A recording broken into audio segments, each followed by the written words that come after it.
Topic po natin ngayon tungkol sa pera. Alam niyo po, matagal kong pinag-iisipan tong topic na to kasi gusto ko talaga matulungan yung followers ko. Alam ko, karamihan sa followers ko, mga kasambahay, mga driver, ordinary empleyado.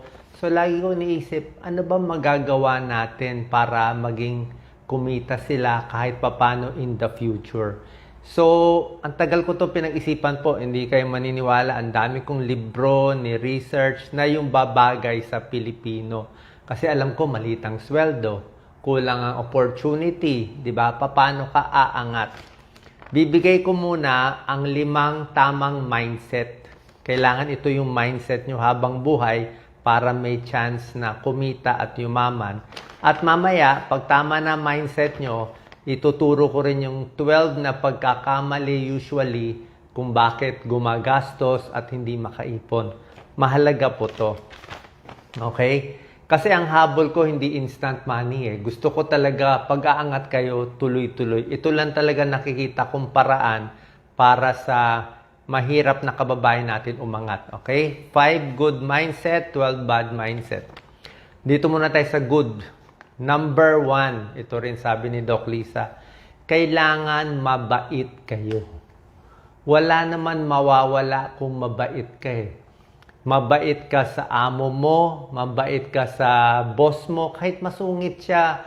Sabihin natin, oo nga, masungit, sinisigawan ka, di hanap ka na lang ibang amo. Pero wala tayong choice eh. Kahit gaano siya kasungit, kailangan mabait tayo. Okay? Hindi mo masabi, baka dagdagan ka ng sweldo, baka hindi ka dagdagan ng sweldo. It does not matter. Pero kung mabait ka, maganda yung reputation mo. Napakahalaga ng reputation. Tandaan nyo, reputation, yung pangalan mo, yun lang ang kaya mong hawakan. Di bali wala kang pera, di bali pulubi, di bali nanilimos. Basta maganda yung reputation mo. Hindi ka nag-scam, hindi ka nanloko, hindi ka nagloko na iba, hindi ka gumamit ng credit card, di binayaran, umutang, tinakasan, basta wala ka niyan, good reputation, malaking chance na aangat ka in the future pag dumating yung swerte mo. So, number 1, kailangan mabait ka talaga sa boss mo. Siya naman magbibigay ng sweldo sa iyo eh. Wala talagang choice. Baka magulat ka na lang kung mabait ka. Yung mga amo, tumitingin yan eh. Talaga, ito, biglang maaangat niya. Number 2, dapat mabait ka sa customer. Kung sa customer, baka magbigay ng tip, hindi magbigay ng tip, di bale, pero dapat mabait ka. Kasi yan ang negosyo mo, yan ang trabaho mo eh.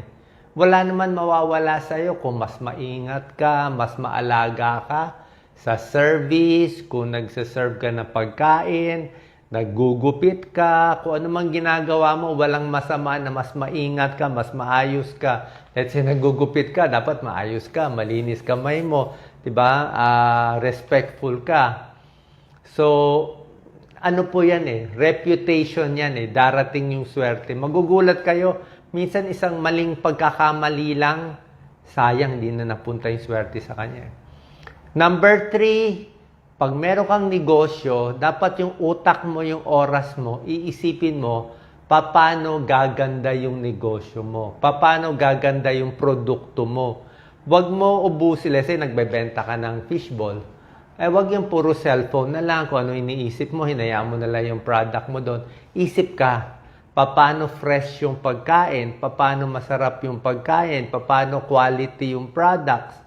Dapat hindi mo tinitipid, di ba? Baka mamaya nagbebenta ka, let's say, ng lugaw na may ulam, babawasan mo yung ulam, lalabnawan mo yung lugaw para lumaki kita. Hindi po pwede ganun eh. Kasi panloloko siya. Reputation. So, yung utak mo dapat nandoon. May care ka. Hayaan mo muna na maliit ang kita sa una. Ganyan ang secret eh. Dapat maliit lang. Habang bata ka pa. Bata ka pa naman eh, di ba? So, okay lang maliit sa una. Number 4, huwag na huwag mag-iisip ng mga scam at panloloko. Kahit sobra daming scam ngayon sa social media, sobra daming scam sa Facebook, di ba? Lahat na lang ginagamit picture ko, picture na ibang tao. Hayaan nyo na sila manloko. One day, may balik din yan sa kanila. Kayo, huwag kayong gagaya. Huwag din kayo magpapaloko sa nababasa nyong mga kahit galing sa mainstream media na nakapulot ng ginto, nakakuha, let's say, ng 1 million. Huwag kayo maniwala doon.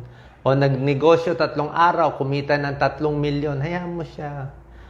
Huwag mo ilagay sa isip yan. Kasi ang tubo nyo is 200 pesos a day, 300 pesos a day. Tapos maiinggit ka, ba't yung isa nakadaan-daan libo, walang ginagawa? Pampasira lang yan ng utak at mood natin. Bahala sila. Kung para sa iyo lang kumita ng 200, 500 pesos a day, okay na yan. Okay na mag-umpisa sa mababa. Hayaan mo sila. Huwag ka mainggit. Nakakasira ng mood yan eh. Number 5, kung saan ka magaling, yun ang ilalabas mo. Magaling ka magluto, magaling ka maggupit, kung ano man yung service mo, magaling ka mag-edit, doon dapat. Diba? Huwag mainggit sa social media. Sasabihin mo, Doc, ay useless naman maging mabait eh. Masungit amo ko. Useless naman mag-ayos. Wala naman darating nakita. Hindi ko masasagot kayo ng maayos kasi nga, mahirap na eh. I mean, may darating na swerte sa'yo. Sure yan. May darating din na hindi swerte. Pero, kami kasi, lalo na yung mga amo, nakatingin yan. Isang tingin pa lang sa muka, baka empleyado ka, gawin kang manager. O baka kunin ka nila. Nasa muka, nasa bait eh. Pero oras na may history ka ng panloloko dati, machichismis ka na. Bakit kukuha ang isang boss ng tao na may history na nag-i-scam, ng loloko, ng dadaya? Eh, libo-libo naman makukuha niya ng walang mas magandang reputasyon. Diba? So, yung pangalan mo napakahalaga. Okay? Tapos kung may darating na swerte, okay. Pag walang dumating na swerte, maliit lang ang kita, okay. Yun ang binigay ng Diyos eh. Wala tayong magagawa hanggang doon. Hindi mo naman pwede ipilit yung wala. So ito ngayon, kung tama na mindset natin, ito yung 12 tips na saan nauubos yung pera natin. Sasabihin mo, Doc, ayoko tong 12 tips mo. Mahirap yan. Napapagod ako dyan. Ayoko magtipid. Pero, hindi naman porke sundin mo tong 12 tips, yayaman ka eh.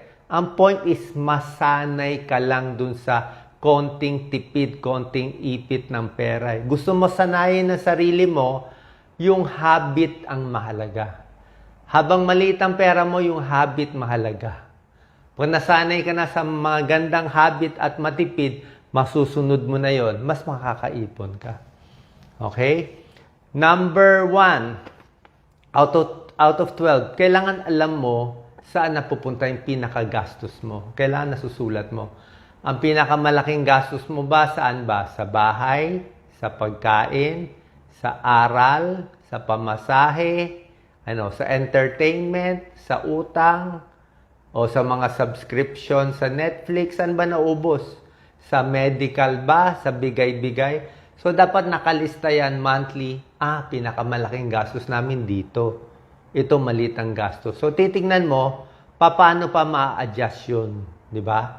So, kung saan ka ba nauubusan ng pera, titingnan mo kung saan ba nauubusan. Tapos, tingnan mo kung pwede pa maayos or hindi. Pero at least alam mo saan lumalabas yung pera at saan dumadating. Number 2, dapat matuto tayo mag-ipit ng pera kahit pa konti-konti. Kahit sabi mo 20 pesos, 50 pesos lang. Okay lang yun. Sabi mo, wala namang silbi yan eh. Nagtipid ka lang 20 pesos. Okay lang yan. Practice yan eh. Practice. Practice yan. Pag nakaipit ka na ng 20 pesos, later on, makaipit ka na ng 500. Later on, makaipit ka na ng 1,000. Mamaya, 2,000 na. Yung practice, yung habit ang kailangan mo.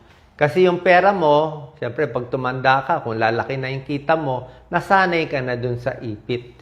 Pero pag hindi ka nasanay, laging ubos. Okay? Number 3, ito, pagkakamali ng maraming kababayan natin, emotional spending. Mag-comment kayo, sigurado ang daming guilty.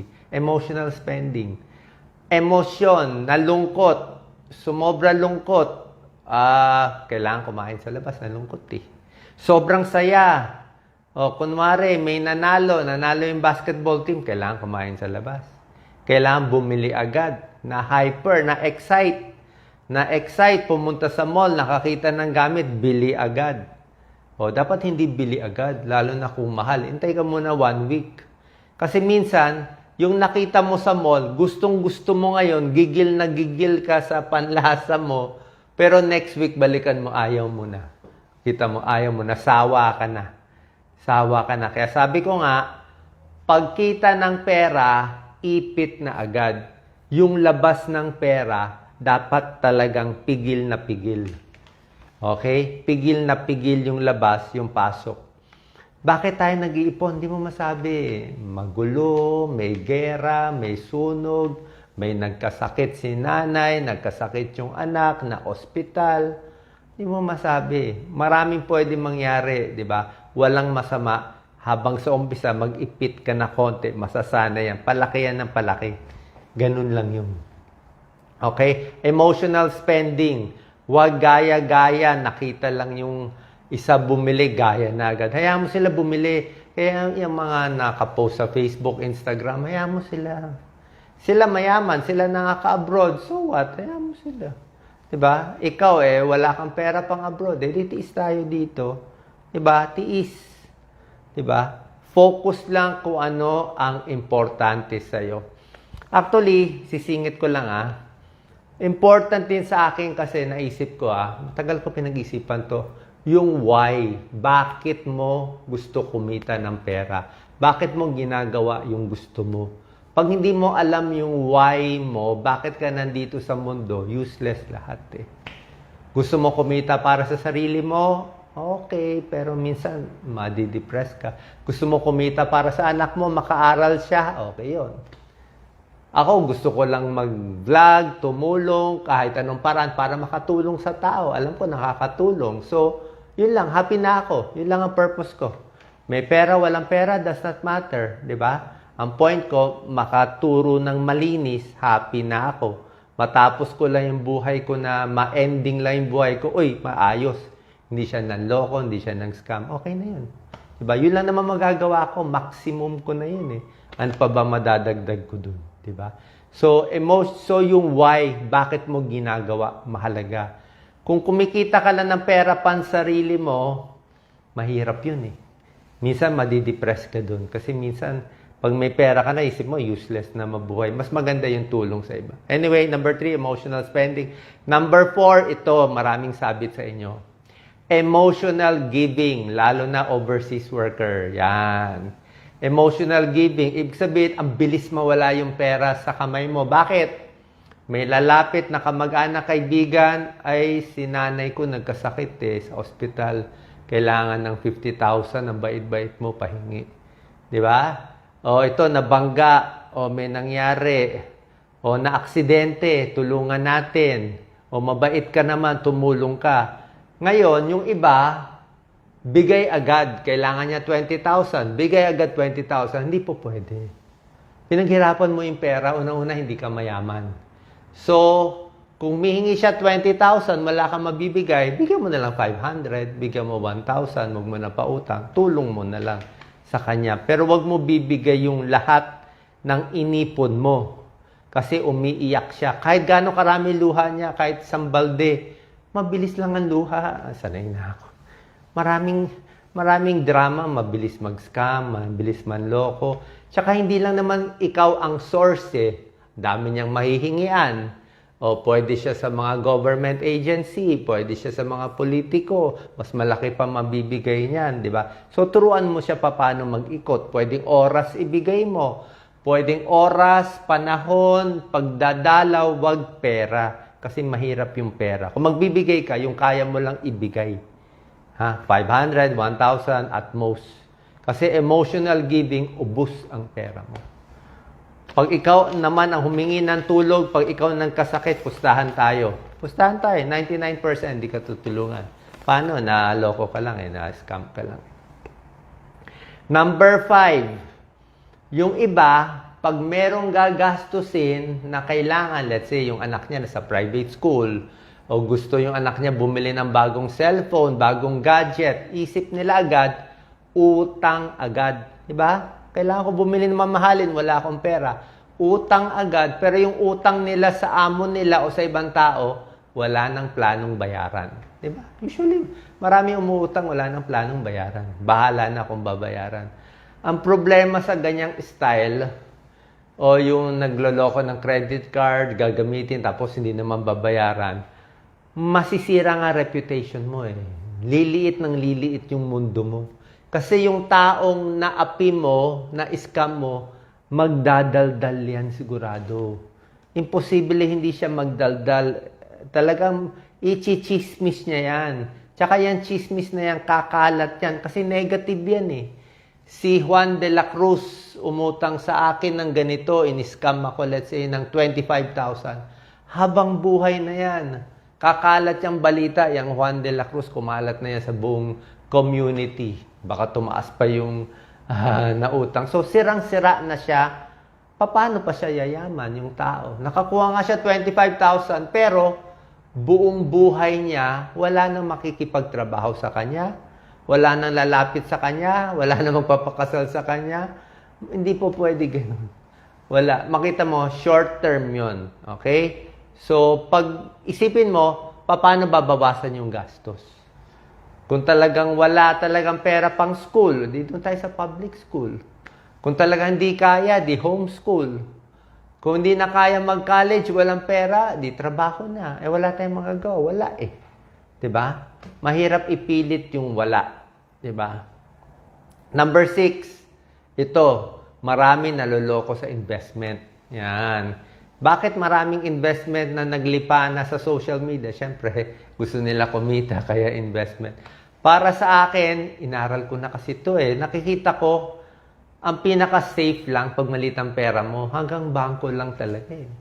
Hanggang time deposit, hanggang bangko, may interest ka 5%, 6%. Ganun lang, bangko 5%. Pero, para makuha mo yung 5% na interest sa mga time deposit, kailangan pera mo at least mga 1 million. Kung wala ka namang 1 million, pera mo 100,000, 200,000. Huwag mo na i-invest sa mga high risk. Delikado. Kung pera mo 500,000 or below, huwag mo na i-invest. Mawawala lang yun.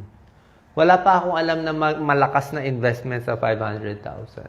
Huwag muna. Ipunin mo. Pag nag 1 million ka, lagay mo sa time deposit. Malaki interest ngayon. May 5%. So, meron kang 50,000 in a year. Diba? Yung mga stocks, yung mga bonds. Meron naman mga stable dyan eh.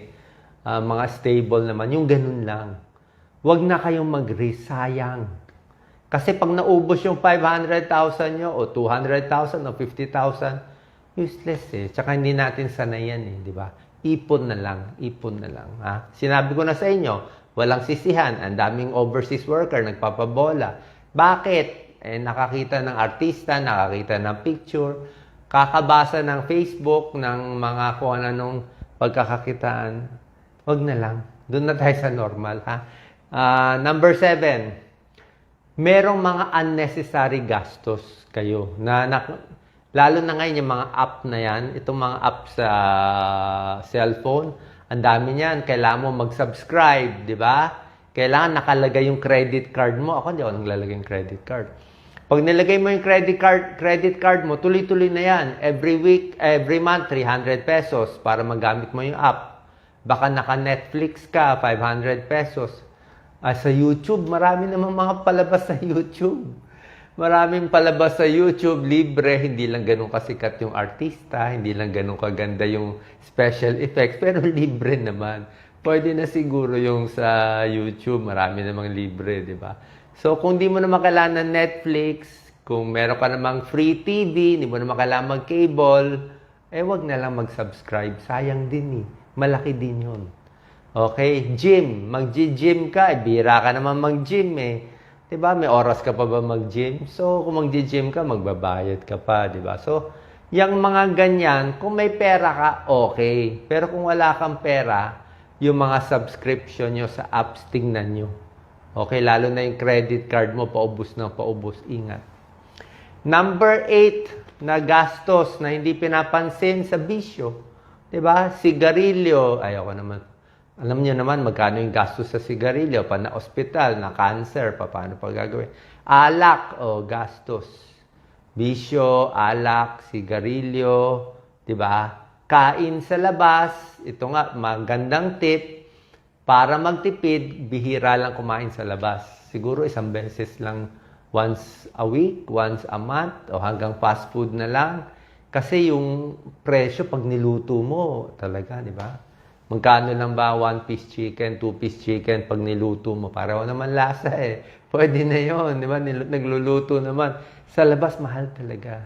Okay? Kain, baon na lang, bisyo, kahit yung mga laro, meron mga expensive na laro ay mga kotse-kotse, yung mga mamahalin yung mga games na yan, di ba? So, tingnan mo kung kaya mo i-sustain. Baka hindi mo naman kailangan eh. Ipunin mo na yung pera mo, umabot ka na, who knows, kakaipon mo, umabot ka ng 1 million or more, maipit-ipit mo bago pwede mo na ilagay sa bangko. Number 9, kailangan mo at least minimum may PhilHealth ka. Kasi pag walang PhilHealth, delikado din. Paano kung biglang nagkasakit na ospital, di ba? Babayaran mo lahat. At least sa PhilHealth, mura lang dapat yung premium mo. So, mas safe na meron kang konting, kung hindi natin kaya mag-HMO, mahal ang HMO. Kung hindi natin kaya mag-health insurance, mahal ang mga life insurance, di ba? Kung wala kayong pera doon, kahit PhilHealth na lang, pinakamura. Number 10, ito. Ay, nako. Magagalit kayo, pero ito gusto niyo talaga eh. Wala kang magagawa eh. Ayaw ko naman kayo magalit. Number 10, gastos sa birthday. Gastos sa binyag. Gastos sa kasal. Ay, nako. Ay, nako. Kailangan ko ba sabihin? Sabi mo, hindi pwede. Birthday yan eh. Kasal yan eh. Dapat bongga, imbitahan lahat. Ay, yan ang problema. Kaya lang, utang. Uutang kayo ng 100,000, 150,000. Maganda nga yung kasal. O, tapos ang laki ng utang. Paano ka ngayon lalapitan afterwards? Diba? Yun ang pag-isipan nyo. Kung di naman talaga kailangan. Okay? O, ayaw ka na. Kung gusto nyo gumastos, wala akong magagawa. Kaya lang, mahirap nga kasi gumastos pag wala pang pera. Maghintay na lang tayo na umabot kayo ng 40 years old. Okay lang yun. 50 years old. Kung kailan kayo nakakaipon na dapat, tsaka na kayo gumastos. I-delay mo na lang yung gastos. I-delay mo na lang yung abroad. Kasi hindi ka aabot sa punto na may ipon na kung sa umpisa pa lang uubusin mo na sa utang dahil gusto mo mag-fiesta, mag-birthday, magpasikat. Hindi nga po pwede. Number 11. Ito, simple lang to. Out of 12. Brand name na baro. O, di ba? Brand name na relos. Brand name na gamit. Brand name na cellphone. Top of the line na cellphone, na iPad, na MacBook, o ano. Di ba? Hindi nyo kailangan yung pinaka top of the line. Pareho lang naman yung may brand tsaka walang brand eh. Di ba? Ano difference? Wala naman. Pasikat lang. Di ba? So, kung marami kang pera, pwede. Pero pag wala kang pera, wag na lang. Baka hindi naman kailangan. Tulad ng travel. Yung meron namang malapit eh. Sa probinsya na lang. Di magsakay na lang tayo, di ba? O sa Tagaytay. O sa ibang lugar, di ba? Mag-picnic na lang. Kasi laki ring gastos. Number 12, credit card. Okay? Mag-ingat sa credit card. Credit card, utang. Hindi mo ma-expect darating yung sweldo mo, sure ka ba? Paano kung nagkasakit, di ba? Tapos, yung credit card mo, gastos ka ng gastos. Ikaw rin naman magbabayad na mas maganda cash. Hawak mo siya. Di ba? Pag nilabas mo, alam mo anong mangyayari. Okay? So, yan yung mga 12 tips natin. Tapos, yung mga gadget. Tapos, lastly, siguro banggitin ko lang, may mga gamit kasi talaga pag binili mo, pag-isipan nyo lang, pag binili mo kasi lugi agad eh. Lugi agad. Pero nasa sa inyo pa rin kung marami ka ng pera. Pero itong mga gamit na to, let's say, cellphone, bumili ka mamahalin. Pag ginamit mo, hindi mo na pwede benta eh. Gamit mo na eh. Kotse. Bumili ka ng kotse, sasakyan. Pag binili mo siya, agad-agad yung value, 25% bagsak. Hindi mo na pwede benta ulit eh. So, yung mga kotse, maintenance, o kung talagang kailangan mo, okay. Eh, kung motor, malamang kailangan mo rin ng motor. Di doon na tayo sa medyo affordable na mas kaya lang natin, di ba? Huwag na yung pinakamamahalin. Okay? So, sa akin, habang bata pa, tipid-tipid muna para umabot tayo sa chance na mas kumita in the future kung kikita tayo doon. Okay? Sabihin mo, Doc, ano malay mo dyan? May pera ka. Actually, hindi kita nyo, lahat ng gamutan ko libre since 2006. Dati, ano lang kami, bira kami kumain sa labas. So, kita mo, wala nga ako abroad eh. Wala nga akong Paris, wala pa akong Europe, wala pa lahat. Sa US, ang beses lang nag-aral ako. 24 years ago. Pero otherwise, wala pa akong punta dun sa lahat. Hindi ko nga napunta. Bakit? Tipid eh. Mahal eh. 500,000 kung gagastos ako eh. Ang dami humingi ng tulong. So, ang dami ko. Kita mo yung baro ko. Meron ba akong pinakitang barong mahal? Meron ba tayong relos? Wala. Meron ba akong mamahalin? Wala. Diba? Hindi naman kasi mahalaga. Para pa. Hindi naman ako masaya doon. Wala ka naman makukuha doon. Kahit may suot kang maganda, wala. May abroad ba akong picture? Wala lang. Dito lang. Tabi-tabi lang. If ever, pagpupunta yung kapatid ko sa Singapore, lilibre ako. O kung pupunta yung magulang ko sa Hong Kong, lilibre nila ako, sasama ako. Ganun lang. Pero otherwise, kung ako mismo, hindi masyado. Hindi ko kailangan eh. Okay? Kasi, bakit di ko kailangan? Kasi wala akong perang ganun kalaki eh. Kaya tipid, nasanay na ako ng tipid. So ngayon, pag may konting kita, di ipon tayo. Tingnan natin paano tayo mas makakatulong. Okay po? Sana po nakatulong to. Yung mindset ang mahalaga, magandang reputasyon. Sasabihin mo, okay, masipag ako, mabait ako, hindi ako kumikita. Wait ka lang. Wait ka lang. Darating ang swerte. Dasalin mo yan, law of attraction yan, mabait ka, maayos ka, darating yung swerte. Darating yung blessing. Kasi hindi ka nagnakaw, hindi ka nag-scam eh. May darating lang yan. Wait ka lang. Hindi ko masasabi paano, pero siguradong mas may darating kung mabait ka. Pero kung manloloko at nag-i-scam tulad ng ibang kababayan natin, tingin ko, mas malaking chance, mas hindi sila suswertin, baka mahuli pa sila in the future. God bless po. Ingat po tayo palagi. Ito kasi talaga, iniisip kong topic sa inyo. Last na lang, meron pa ako iniisip. Malalim yung iniisip ko eh. Iniisip ko ba minsan, pwede ba kayo mag-invest sa tao?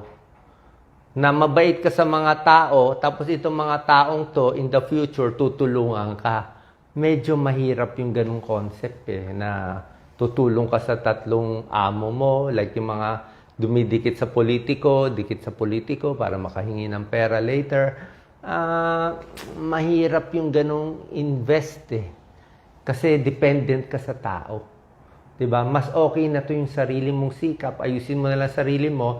Kasi hindi mo alam sino darating sa'yo in the future. Huwag mo isipin yung kakilala mo ngayon, sila na yun eh. Baka biglang may darating sa'yo, lalo na pag maganda reputasyon mo, maraming darating dyan. Okay? Dasal lang. And magawa lang natin mission natin sa buhay. Hanggang dyan lang po. God bless. Thank you.